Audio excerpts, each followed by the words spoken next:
ஜாலில் வெடித்துள்ள வேட்புமனுக்கள் சர்ச்சை. சுமந்திரனை நாடிய சுரேஷ் பிரேமச்சந்திரன். வடக்கில் பாரிய அதிர்வலை. அர்ச்சுனா அணி சங்கு மான் சைக்கிள் வேட்புமனுக்கள் நிராகரிப்பு.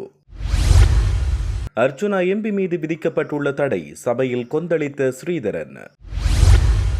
அர்ச்சுனா அணிக்கு சோகம். யாழ் மாநகர சபைக்கான கௌசல்யாவின் வேட்புமனு நிராகரிப்பு. யாழில் வேட்புமனுக்கள் நிராகரிக்கப்பட்டமை குறித்த குற்றச்சாட்டு. சுமந்திரன் விளக்கம். தனிச்சிறப்பு பாதுகாப்பு அறையில் தேசப்பந்து தென்னக்கோன். தென்னக்கோனை கைது செய்வதை தவிர்க்க உதவியவர்களுக்கு எதிராக பாயப்போகும் சட்டம். திடீரென பதவி விலகிய காவல்துறை ஊடக பேச்சாளர். உள்ளூராட்சி மன்ற தேர்தல். கஜேந்திரகுமாருக்கு ஆதரவாக பேசிய Archuna MP.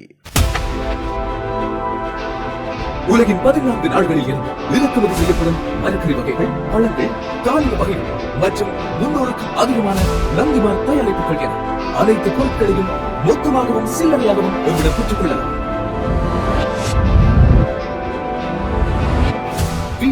Cash and carry என்றும் உங்களுடன். தொடர்பென விரிவான செய்திகள்.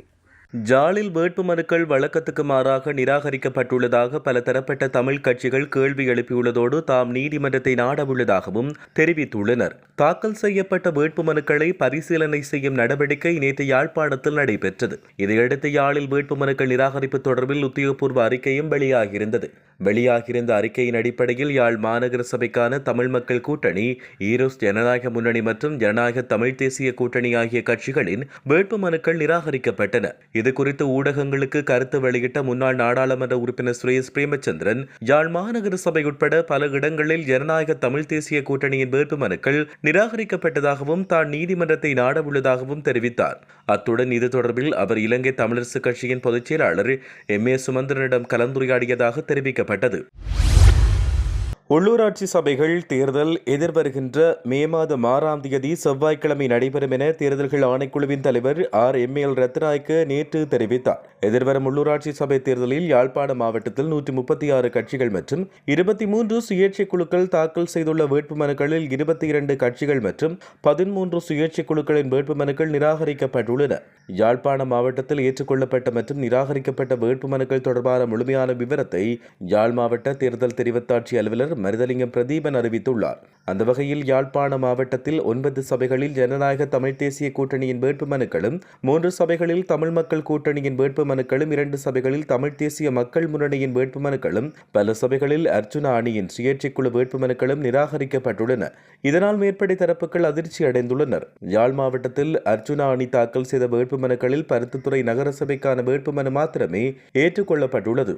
வேட்புமனு தாக்கல் மற்றும் பரிசீலனை நடவடிக்கைகளுக்கு பின்னர் நேற்று மாலை ஊடகங்களுக்கு கருத்து வெளியிட்ட போதே அவர் இவ்வாறு தெரிவித்துள்ளார். நாடாளுமன்ற உறுப்பினர் அர்ச்சுனா ராமநாதன் நாடாளுமன்றத்தில் ஏதேனும் தவறுதலாக பேசியிருந்தால் ஒட்டுமொத்த தமிழ் மக்கள் சார்பாகவும் நாங்கள் மன்னிப்பு கேட்கிறோம் என நாடாளுமன்ற உறுப்பினர் சிவஞானம் ஸ்ரீதரன் தெரிவித்தார். குறித்த விடயத்தை அர்ச்சுனாவுக்கு நாடாளுமன்றத்தில் விதிக்கப்பட்டிருக்கும் தடைகள் குறித்து நாடாளுமன்றில் உரையாற்றிய போது அவர் இவ்வாறு தெரிவித்தார். சபாநாயகரின் நடவடிக்கைகளுக்கு நாங்கள் கட்டுப்படுகிறோம். ஆனால் ஒரு சமயம் சார்ந்து அல்லது பெண்கள் சார்ந்து கொட்டும் வன்மங்களை நாங்கள் ஏற்கவில்லை. தமிழ் மக்கள் என்ற அடிப்படையில் யாரையும் அவமதிப்பது எங்கள் நோக்கமும் அல்ல. இந்நிலையில் ஒரு தமிழ் நாடாளுமன்ற உறுப்பினருக்கு எதிராக இவ்வாறு தடை விதிக்கப்பட்டிருப்பது ஆரோக்கியமான ஒரு விடயமாக இருக்காது. இவ்வாறான பின்னணியில் அர்ச்சுனா பேசிய சில விஷயங்கள் சில தவறுதலாக இருக்கலாம். அவ்வாறு தவறாக இருக்கும் பட்சத்தில் நாங்கள் அதற்கு ஒட்டுமொத்த தமிழ் மக்கள் சார்பிலும் மன்னிப்பு கேட்கிறோம் என்றும் அவர் நாடாளுமன்றத்தில் வைத்து தெரிவித்துள்ளார். யாழ் மாநகர சபைக்கான ஞானப்பிரகாசம் சுலெக்சன் மற்றும் நரேந்திரன் கௌசல்யா ஆகியோரின் சுயேட்சை குழுக்களின் வேட்புமனுக்கள் நிராகரிக்கப்பட்டுள்ளன. குறித்த விடயம் யாழில் வேட்புமனுக்கள் நிராகரிப்பு தொடர்பாக சற்று முன் வெளியான உத்தியோகபூர்வ அறிக்கையில் தெரிவிக்கப்பட்டுள்ளது. அத்துடன் யாழ் மாநகர சபைக்கான தமிழ் மக்கள் கூட்டணி, ஈரோஸ் ஜனநாயக முன்னணி மற்றும் ஜனநாயக தமிழ் தேசிய கூட்டணி ஆகிய கட்சிகளின் வேட்புமனுக்கள் நிராகரிக்கப்பட்டுள்ளன. பருத்தித்துறை நகர சபைக்கான வேட்புமனுக்களில் அனைத்து வேட்புமனுக்களும் ஏற்றுக்கொள்ளப்பட்டுள்ளதாக தெரிவிக்கப்படுகிறது. மேலும் நிராகரிக்கப்பட்ட வேட்புமனுக்கள் தொடர்பில் சட்டத்தை நாடவுள்ளதாக கட்சி தலைமை தெரிவித்து வருகின்றமை குறிப்பிடத்தக்கது. யாழில் வேட்புமனுக்கள் வழக்கத்துக்கு மாறாக நிராகரிக்கப்பட்டுள்ளமை தொடர்பில் தற்போது தனக்கு எதுவும் கூற முடியாது என இலங்கை தமிழரசுக் கட்சியின் பொதுச் செயலாளர் எம் ஏ சுமந்திரன் தெரிவித்தார். தாக்கல் செய்யப்பட்ட வேட்புமனுக்களை பரிசீலனை செய்யும் நடவடிக்கை நேற்று யாழ்ப்பாணத்தில் நடைபெற்றது. இதையடுத்து ஊடகங்களுக்கு கருத்து தெரிவிக்கும் போதே அவர் இவ்வாறு தெரிவித்தார். நான் ஒரு கட்சியின் பொதுச் செயலாளர் என்ற வகையில் என்னால் இன்னொரு கட்சி தொடர்பில் நீதிமன்றத்தை நாட முடியாது. இருப்பினும் இது தொடர்பில் கட்சியின் தலைமைகள் நீதிமன்றத்துக்கு சென்றால் நீதிமன்றம் உரிய நடவடிக்கை எடுக்கும் என்றும் அவர் மேலும் தெரிவித்தார். யாழ் மாநகர சபை உட்பட பல இடங்களில் ஜனநாயக தமிழ் தேசிய கூட்டணியின் வேட்புமனுக்கள் நிராகரிக்கப்பட்டுள்ளதாக முன்னாள் நாடாளுமன்ற உறுப்பினர் சுரேஷ் பிரேமச்சந்திரன் தெரிவித்தார். தாக்கல் செய்யப்பட்ட வேட்புமனுக்களை பரிசீலனை செய்யும் நடவடிக்கை இன்று யாழ்ப்பாணத்தில் இடம்பெற்ற போதே அவர் இவ்வாறு தெரிவித்தார். யாழில் மட்டுமல்ல பெரும்பாலான பகுதிகளில் தமது வேட்புமனுக்கள் நிராகரிக்கப்பட்டுள்ளதாகவும் அவர் மேலும் தெரிவித்தார். அடுத்த மாதம் 3ஆம் தேதி வரை விளக்கமறையில் வைக்கப்பட்டுள்ள முன்னாள் காவல்துறை மாதிபர் தேசப்பந்து தென்னகோன் கண்டியில் உள்ள தும்பர போகம்பர சிறைச்சாலைக்கு அழைத்துச் செல்லப்பட்டுள்ளதாக தெரிவிக்கப்படுகிறது. அதன்படி தேசப்பந்து தென்னகோன் ஏப்ரல் 3ஆம் தேதி வரை மாத்தறை தலைமை நீதவான் நீதிமன்றத்தில் முன்னிலைப்படுத்தப்படும் வரையில் சிறையில் உள்ள தனி பாதுகாப்பான அறையில் வைப்பதற்கு முடிவு செய்யப்பட்டுள்ளது. சந்தேக நபரான தேசப்பந்து தென்னகோன் மாத்தறை கொடவல நீதிமன்றத்திலிருந்து போகம்பரை சிறைச்சாலைக்கு ஆயுதமேந்திய சிறைச்சாலை அதிகாரிகள் மற்றும் காவல்துறையின் பாதுகாப்புடன் பேருந்தில் அழைத்துச் செல்லப்பட்டார். பணிநீக்கம் செய்யப்பட்ட முன்னாள் காவல்துறை அதிபர் தேசப்பது தென்னகோனை கைது செய்யாமல் இருக்க உதவிய மற்றும் உடந்தையாக இருந்த நபர்கள் மீது சட்ட நடவடிக்கை எடுக்கப்படும் என தெரிவிக்கப்பட்டுள்ளது. மாத்தறை நீதவான் அருணா இந்திரஜித் புத்ததாச இன்று இதனை உத்தரவிட்டார். தென்னகோனின் நடவடிக்கைகளை கடுமையாக கண்டிக்கும் மேன்முறையீட்டு நீதிமன்ற தீர்ப்பை தொடர்ந்து இந்த முடிவு எடுக்கப்பட்டது. துப்பாக்கிச்சூடு சம்பவம் தொடர்பாக மாத்தறை நீதவான் நீதிமன்றம் பிறப்பித்த கைது உத்தரவை நிறைவேற்றுவதை தடுக்க கோரிய தென்னகோனின் ட்ரீட்மென்வை மார்ச் 17 அன்று மேன்முறையீட்டு நீதிமன்றம் தள்ளுபடி செய்தது. பின்னர் தென்னகோனை கைது செய்து நீதிமன்றில் முற்படுத்த உடனடியாக நடவடிக்கை எடுக்குமாறு குற்றப்புலனாய்வு துறைக்கு நீதிமன்றம் உத்தரவிட்டது.